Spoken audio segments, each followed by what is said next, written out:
Okay. Hello, grade 10. So, Teacher Kara and I are doing this chapter together, no? It's one of our favorite chapters. Chapter 10, The Substance of the Shadow. So, we will do this paragraph by paragraph. So, you get two teachers for this reading session. Hello. Hi, grade 10. You get Defarge and Madame Defarge. Yes, that's so true. Because we can't be Darnay and Lucy. Yeah, We just can't. we're more badass than that. I know. Okay, so chapter 10, The Substance of the Shadow. Again, no guys, no. So the last chapter was revealed that si Dr. Manette was the third accuser of Darnay, the third denouncer, because of this letter that Defarge found in Yeah. the Bastille. So they're reading out the letter now. Yeah, do you remember the event nga Defarge when they stormed the Bastille nga he was looking for something good? This is actually what he was Look, looking for. No? he Yeah, put his okay. hand up the chimney and then Yeah, yeah. for stuff. Yeah. Chapter 10, The Substance of the Shadow. I, Alexander Manette, unfortunate physician, native of Beauvoir, and afterwards resident in Paris, write this melancholy paper in my doleful cell in the Bastille during the last month of the year, 1767. I write it at stolen intervals under every difficulty. I design to secrete it in the wall of the chimney where I have slowly and laboriously made a place of concealment for it. Some pitying hand may find it there when I and my sorrows are dust. These words are formed by the rusty iron point with which I write with difficulty, in scrapings of soot and charcoal from the chimney, mixed with blood, in the last months of the 10th year of my captivity. Hope has quite departed from my breast. I know from terrible warnings I have noted in myself that my reason will not long remain unimpaired. But I solemnly declare that I am at this time in the possession of my right mind, that my memory is exact and circumstantial, that I write the truth as I shall answer for these my last recorded words, whether they be ever read by men or not, at the eternal judgment seat. One cloudy moonlight night in the third week of December, I think the 22nd of the month, in the year 1757, I was walking on a retired part of the quay by the Seine for the refreshment of the frosty air, at an hour's distance from my place of residence in the street of the School of Medicine, when a carriage came along behind me, driven very fast. As I stood aside to let that carriage pass, apprehensive that it might otherwise run me down, a head was put out at the window and a voice called to the driver to stop. The carriage stopped as soon as the driver could rein in his horses, and the same voice called to me by my name. Call me by my name! It's Army Hammer! Classic. Run, run! Okay. The carriage was then so far in advance of me that two gentlemen had time to open the door and alight before I came up with it. I observed that they were both wrapped in cloaks and appeared to conceal themselves. As they stood side by side near the carriage door, I also observed that they both looked of about my own age, or rather younger, and that they were greatly alike in stature, manner, voice, and as far as I could see, face too. You are Dr. Manette, said one. I am. Ing? Yeah, Hello? I'm not. Oh no, Ing Ongat. Ing? Yeah, I'm. Okay, there. Okay. I am. Yeah, I am. I am. Okay. Dr. Manette, formerly of Bova, said the other, the young physician, originally an expert surgeon, who within the last year or two has made a rising reputation in Paris. Gentlemen, I returned, I am that Dr. Manette of whom you speak so graciously. We have been to your residence and not being so fortunate as to find you there, and being informed that you were probably walking in this direction, we followed, in the hope of overtaking you. Will you please to enter the carriage? The manner of both was imperious, and they both moved as these words were spoken, so as to place me between themselves and the carriage door. They were armed, I was not. Yee. Gentlemen, said I, pardon me, but I usually inquire who does me the honor to seek my assistance, and what is the nature of the case to which I am summoned. The reply to this was made by him who had spoken second. Doctor, your clients are people of condition as to the nature of the case. Our confidence in your skill assures us that you will ascertain it for yourself better than we can describe it. Enough. Will you please to enter Hmm. the carriage? I could do nothing but comply, and I entered it in silence. They both entered after me, the last springing in after putting up the steps. The carriage turned about and drove on at its former speed. I repeat this conversation exactly as it occurred. I have no doubt that it is, word for word, the same. I describe everything exactly as it took place, constraining my mind not to wander from the task. Where I make the broken marks that follow here, I leave off for the time and put my paper in its hiding place. The carriage left the streets behind, passed the north barrier, and emerged upon the country road. At two-thirds of a league from the barrier, I did not estimate the distance at that time, but afterwards, when I traversed it, it struck out of the main avenue and presently stopped at a solitary house. We all three alighted and walked by a damp, soft footpath in a garden where a neglected fountain had overflowed to the door of the house. It was not opened immediately, in answer to the ringing of the bell, and one of my two conductors struck the man who opened it with his heavy riding glove across his face. Wow! So, Bagad siyang face. so the servant took a while to open the door. No, he Yeah. did. He slapped them. I know. There was nothing in this action to attract my particular attention, for I had seen common people struck more commonly than dogs. But the other of the two, being angry likewise, struck the man in like manner with his arm. The look and bearing of the brothers were then so Can you pause? exactly alike. Sorry. Yeah. And the sorry, the look and bearing of the brothers were then so exactly alike that I then first perceived them to be twin brothers. Okay, guys. So, they're twin brothers. They drive their carriage around recklessly. They're very cruel to their servants. Start putting the pieces together of who these people are. Okay.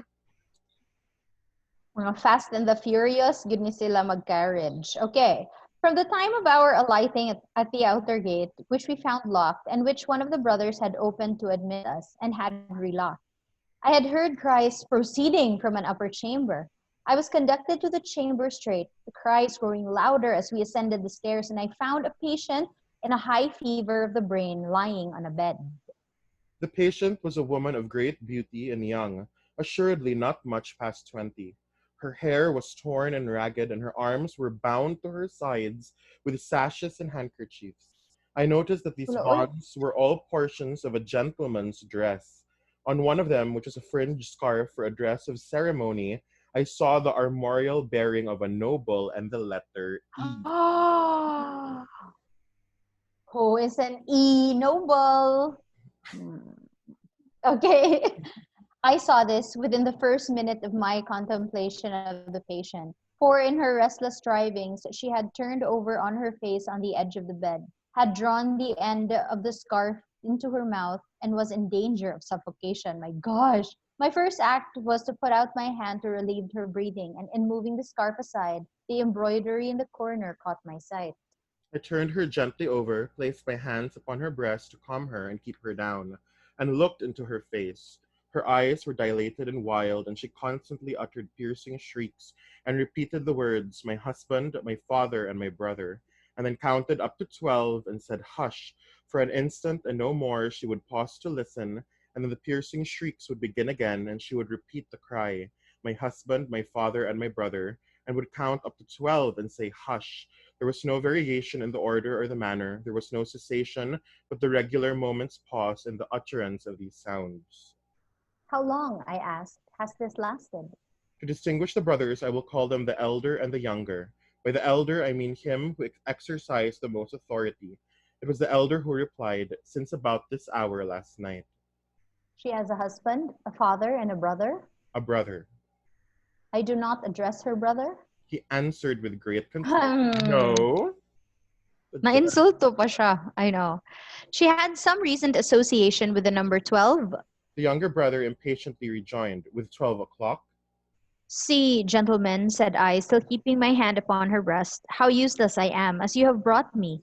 If I had known what I was coming to see, I could have come provided. As it is, time must be lost. There are no medicines to be obtained in this lonely place. The elder brother looked to the younger, who said haughtily, "There is a case of medicines here," and brought it from a closet and put it on the table. I opened some of the bottles, smelt them, and put the stoppers to my lips. If I had wanted to use anything save narcotic medicine that were poisons in themselves, I would not have administered any of those. "Do you doubt them?" asked the younger brother. You see, monsieur, I am going to use them, I replied, and said no more. I made the patient swallow with great difficulty, and after many efforts, the dose that I desired to give. As I intended to repeat it after a while, and as it was necessary to watch its influence, I then sat down by the side of the bed. There was a timid and suppressed woman in attendance, wife of the man downstairs, who had retreated into a corner. The house was damp and decayed, indifferently furnished, evidently recently occupied and temporarily used. Some thick old hangings had been nailed up before the windows to deaden the sound of the shrieks. They continued to be uttered in their regular succession with the cry, "My husband, my father, and my brother," the counting up to 12, and hush. The frenzy was so violent that I had not unfastened the bandages restraining the arms, but I had looked to them to see that they were not painful. The only spark of encouragement in the case was that my hand upon the sufferer's breast had this much soothing influence, that for minutes at a time it had tranquilized the figure. It had no effect upon the cries, no pendulum could be more regular. Oh. For the reason that my hand had this effect, I assume, I had sat by the side of the bed for half an hour, with the two brothers looking on before the elder said, "There There is is, another patient." I was startled and asked, "Is it a pressing case?" Oh. You had better see, he carelessly answered, and took up a light. The other patient lay in a back room across a second staircase, which was a species of loft over a stable. There was a low, plastered ceiling to a part of it; the rest was open to the ridge of the tiled roof, and there were beams across. Hay and straw were stored in that portion of the place, faggots for firing, and a heap of apples and sand. I had to pass through that part to get at the other. My memory is circumstantial and unshaken. I try it with these details, and I see them all, and this my cell in the Bastille near the close of the 10th year of my captivity, as I saw them all that night. On some hay on the ground, with a cushion thrown under his head, lay a handsome peasant boy, a boy of not more than 17 at the most. He lay on his back with his teeth set, his right hand clenched on his breast, and his glaring eyes looking straight upward. I could not see where his wound was, as I kneeled on one knee over him, but I could see that he was dying of a wound from a sharp point. These nobles are so shady. They have like a woman tied to their bed, insane, and they have a young boy in their stables, bleeding to death. "I am a doctor, my poor fellow," said I. "Let me examine it." I do not want it examined, he answered. Let it be. It was under his hand, and I soothed him to let me move his hand away. It was a sword thrust, received from 20 to 24 hours before, but no skill could have saved him if it had been looked to without delay. He was then dying fast. As I turned my eyes to the elder brother, I saw him looking down at this handsome boy, whose life was ebbing out as if he were a wounded bird, or hare, or rabbit, not at all as if he were a fellow creature. How has this been done, monsieur? Said I. A crazed young common dog, a serf, forced my brother to draw upon him, and has fallen by my brother's sword like a gentleman. Hmm. There, Hmm. there was no touch of pity, sorrow, or kindred humanity in this answer. The speaker seemed to acknowledge that it was inconvenient to have that different order of creature dying there, and that it would have been better if he had died in the usual obscure routine of his vermin kind. He was quite incapable of any compassionate feeling about the boy or about his fate. The boy's eyes had slowly moved to him as he had spoken, and they now slowly moved to me. Doctor, they are very proud, these nobles, but we common dogs are proud too sometimes.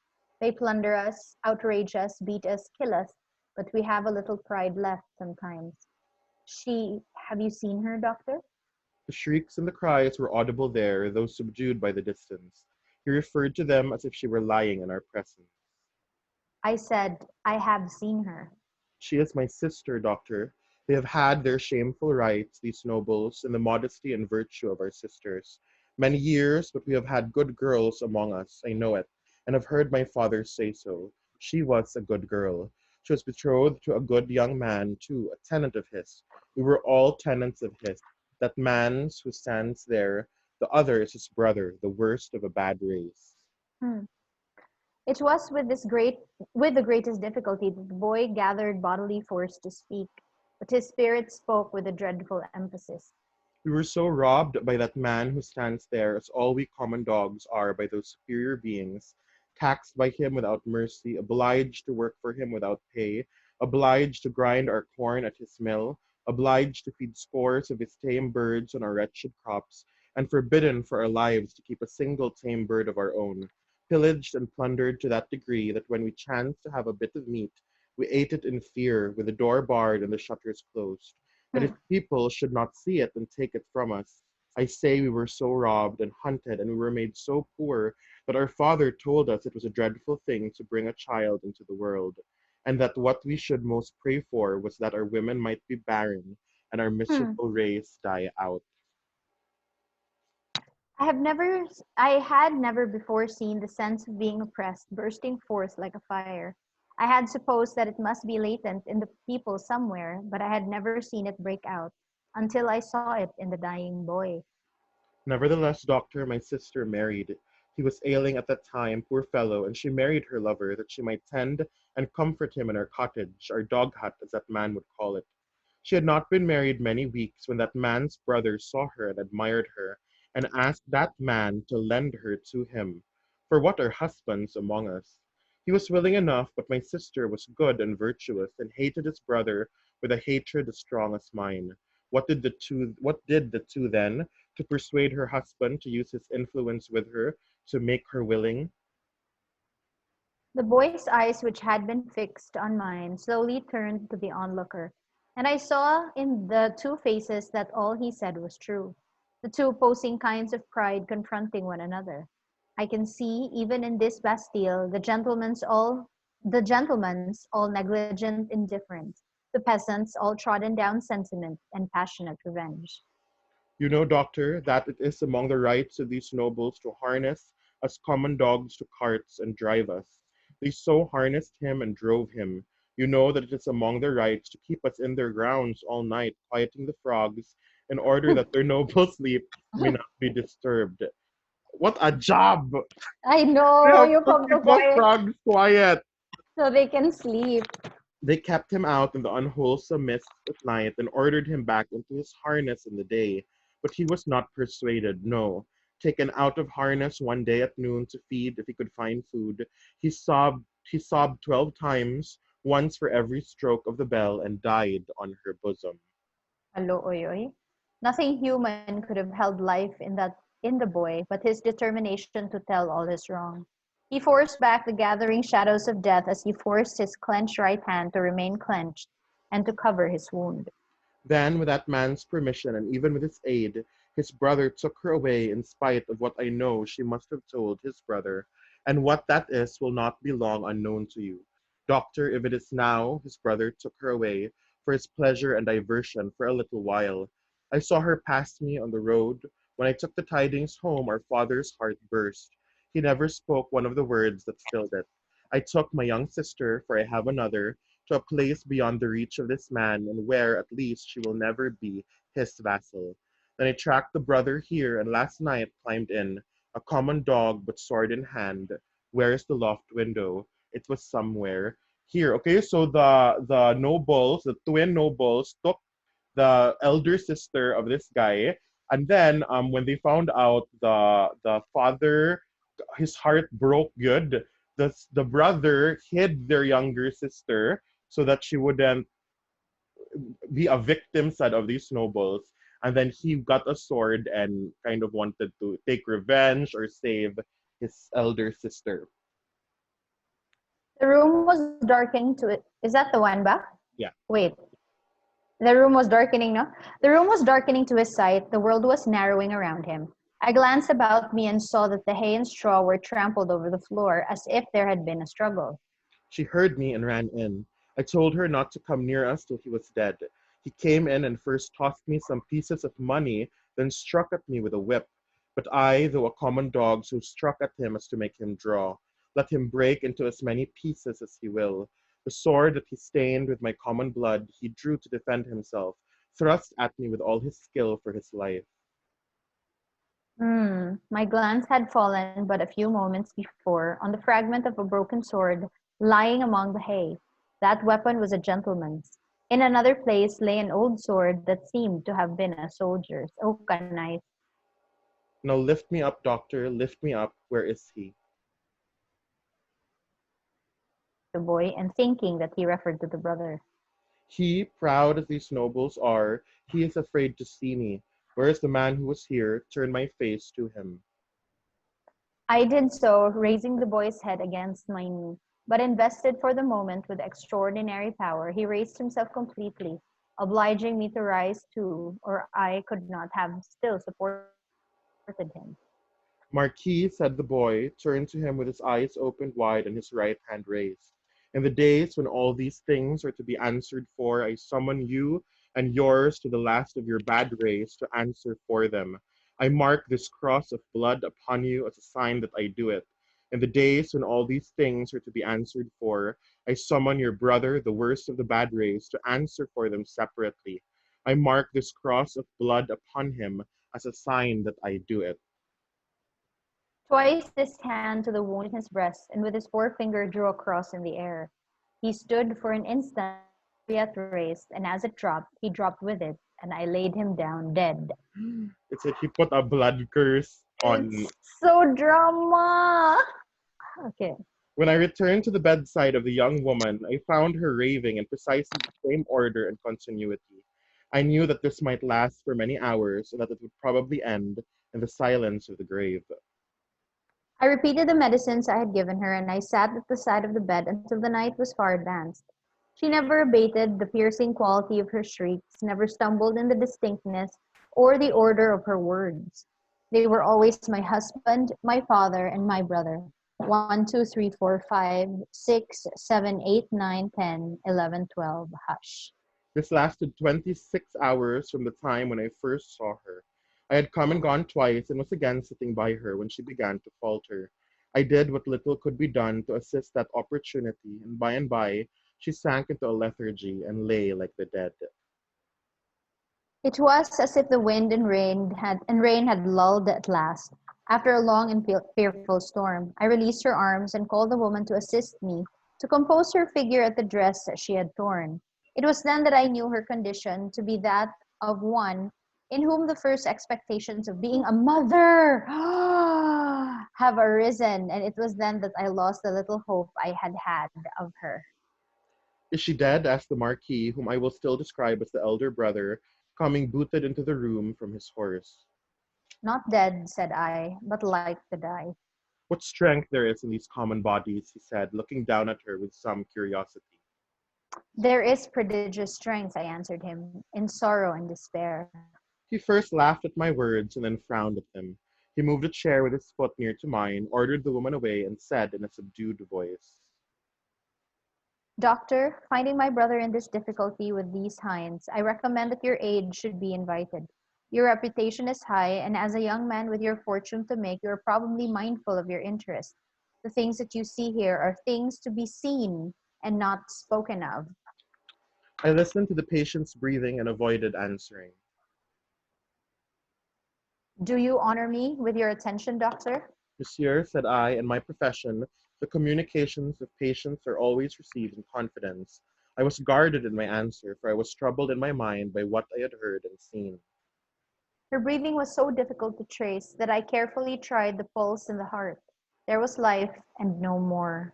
Looking round as I resumed my seat, I found both the brothers intent upon me. Ew.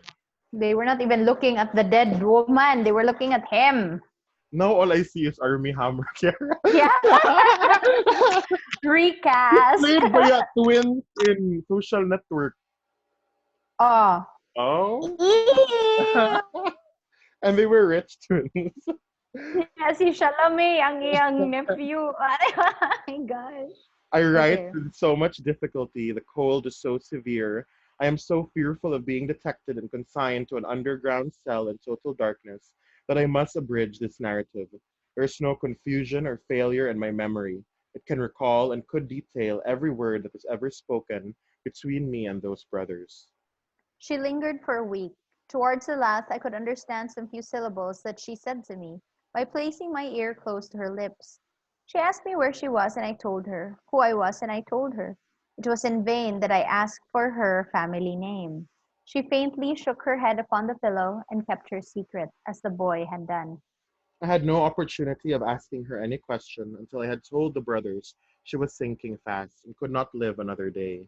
Until then, though no one was ever presented to her consciousness save the woman and myself, one or other of them had always jealously sat behind the curtain at the head of the bed when I was there. But when it came to that, they seemed careless what communication I might hold with her, as if the thought passed through my mind I were dying too.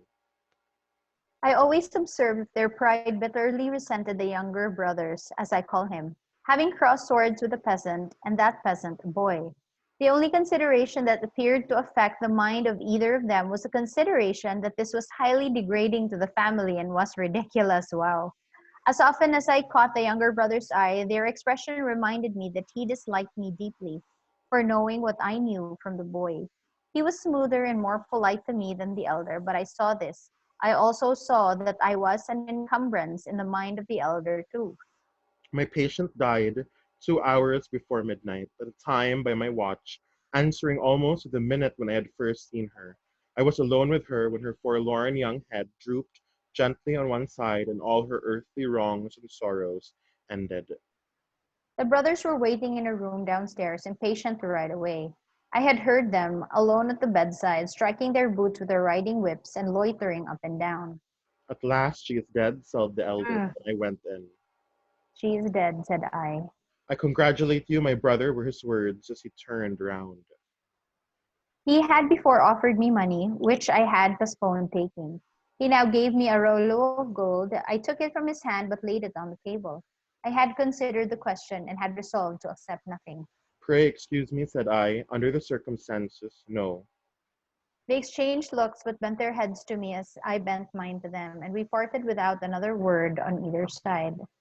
I am weary, weary, weary, worn down by misery. I cannot read what I have written with this gaunt hand. Early in the morning, the rouleau of gold was left at my door in a little box, with my name in, and I put that box in another box. Sorry. With my name on the outside. From the first, I had anxiously considered what I ought to do.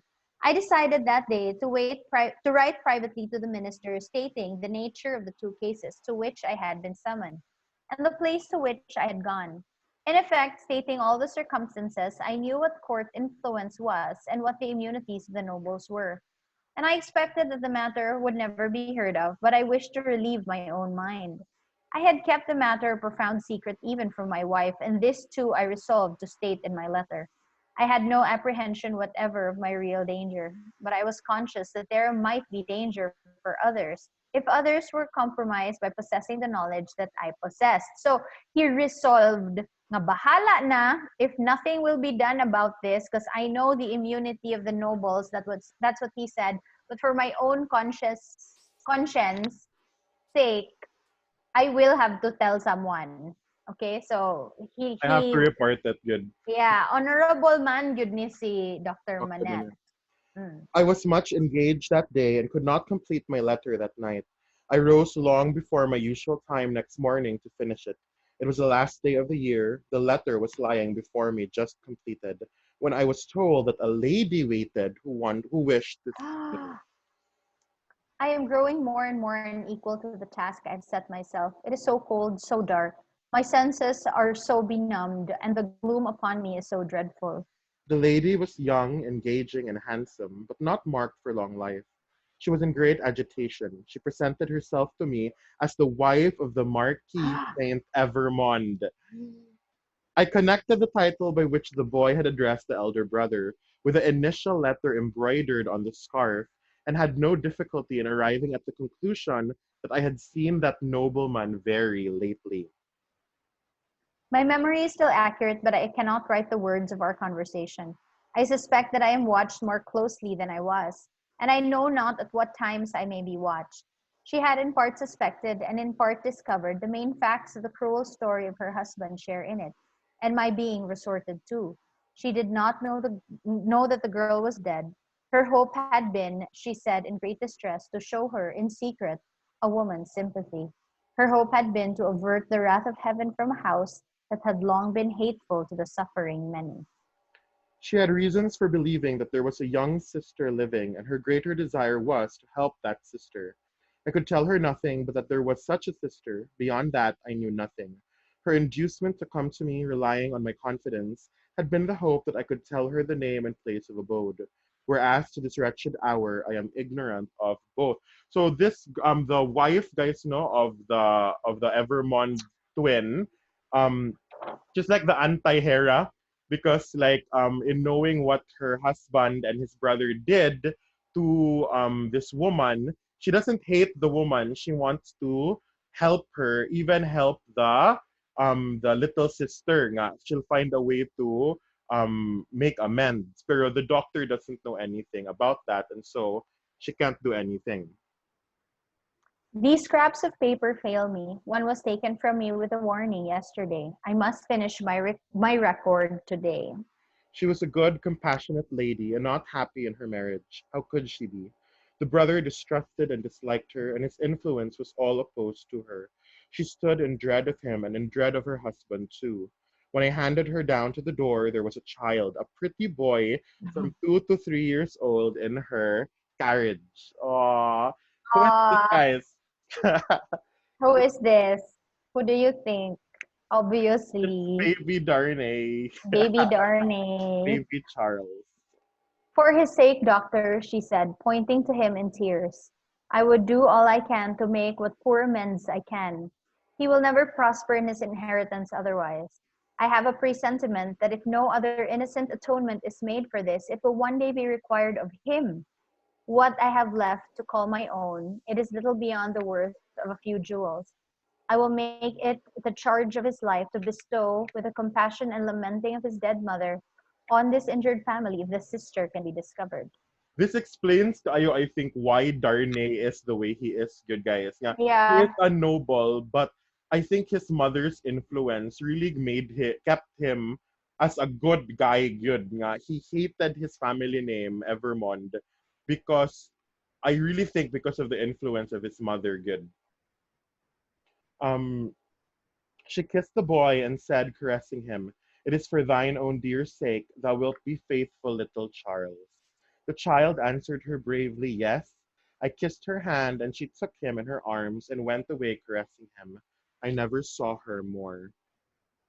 as she had mentioned her husband's name in the faith that I knew it. I added no mention of it to my letter. I sealed my letter and, not trusting it out with my own hands, delivered it myself that day. That night, the last night of the year, towards 9 o'clock, a man in a black dress rang at my gate, demanded to see me, and softly followed my servant, Ernest Defarge. I Ah! I used upstairs when my servant came into the room where I sat with my wife. Oh, my wife, beloved of my heart, my fair young English wife, we saw the man who was supposed to be at the gate standing silent behind him. An urgent case in the Rue Saint Honore, he said. It would not detain me. He had the coach in waiting. I love that there's cameos of all the future I know. characters. It brought me here, it brought me to my grave. When I was clear of the house, a black muffler was drawn tightly over my mouth from behind, and my arms were pinioned. The two brothers crossed the road from a dark corner and identified me with a Ah, painful gesture. The Marquis took from his pocket the letter I had written, showed it to me, burnt it in the light of a lantern that was held, and extinguished the ashes with his foot. Not a word was spoken. I was brought here. I was brought to my living grave. if it had pleased God to put it in the hard heart of either of the brothers, in all these frightful years, to grant me any tidings of my dearest wife, so much as to let me know by a word whether alive or dead, I might have thought that he had not quite abandoned them. But now I believe that the mark of the Red Cross is fatal to them, and that they have no part in his mercies. and them and their descendants to the last of their race. Oh, I, Alexander Manette, unhappy prisoner, do this last night of the year, 1767, in my unbearable agony, denounce to the times when all these things shall be answered for. I denounce them to heaven and to earth. Oh. Ah, that's why. And he was really like, and all of their descendants, good. Oh my gosh. A terrible sound arose when the reading of this document was done, a sound of craving and eagerness. It had nothing articulate in it but blood. The narrative called up the most revengeful passions of the time, and there was not a head in the nation but must have dropped before it. Little need in presence of that tribunal and that auditory to show how the Deforges had not made the paper public, with the other captured Bastille memorials borne in procession, and had kept it biding their time. Little need to show that this detested family name had long been anathematized by Saint Antoine and was wrought into the fatal register. The man never trod ground whose virtues and services would have sustained him in that place that day against such denunciation. And all the worse for the doomed man that the denouncer was a well-known citizen, his own attached friend, the father of his wife. One of the frenzied aspirations of the populace was for imitations of the questionable public virtues of antiquity, and for sacrifices and self-immolations on the people's altar. Therefore, when the president said, else had his own head quivered on his shoulders, that the good physician of the republic would deserve better still of the republic by rooting out an obnoxious family of aristocrats, and would doubtless feel a sacred glow and joy in making his daughter a widow and her child an orphan. There was wild excitement, patriotic fervor, not a touch of human sympathy. Much influence around him has that doctor, murmured Madame Defarge, smiling to the vengeance. Save him now, my doctor. Save him. She's such a good villain. She's such a good villain. Super. At every juryman's vote, there was a roar, another and another roar and roar. Unanimously voted, at heart and by descent, an aristocrat, an enemy of the republic, a notorious oppressor of the people, back to the conciergerie, and death within 24 hours. Uh, and that's chapter 10, guys. We're Yes, almost that's done. chapter 10. We Happy did it. na. Happy Uh, na yun. okay, grade 10. Okay, thank you, No? grade 10. Bye, Thank you, guys. Ing. Bye, Bye-bye. Bye-bye. I'll Bye. end meeting or bye-bye. Yeah, I will leave first and then you end. Bye. Okay, so that's it, grade 10, no? So that's one of our favorite chapters. Thank you so much to Teacher Kiara, no, for joining us. I think we're going to do a joint reading again for two more chapters because it's gonna get very, very it's already very, very intense. It's gonna get even more intense. All right, so